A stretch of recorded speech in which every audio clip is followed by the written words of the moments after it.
İnsanlara həyat verən arı haqqında bir kəlmə demək istəyirəm. Arının bütün məhsulları həyatdır və arının Azərbaycanda inkişafında çox böyük xidmətləri olan Tovuzdan Mübariz Cəfərov böyük bir müasir anaların yetişdirilməsi üçün gözəl bir xidmətləri var.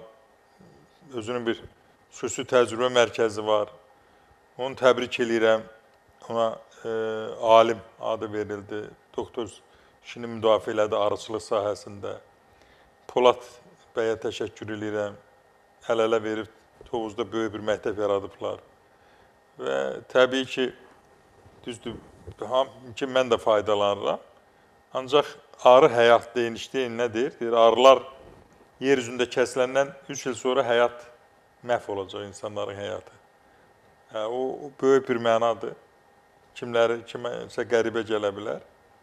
Və ona görə də bütün arıçılar, Azərbaycanda olan bütün arıçılıqla məşğul adamlara hər zaman deyirəm ki, onlar cənnəti bu dünyada qazanırlar. Çünki arıya həyat verməklə insanlara həyat verirlər. Tozlanmaların həyata keçirilməsi. Arı olmasa pomidor, xiyar əmələ gəlməz. Bitkilər tozlanmaz, meyvə əmələ gəlməz.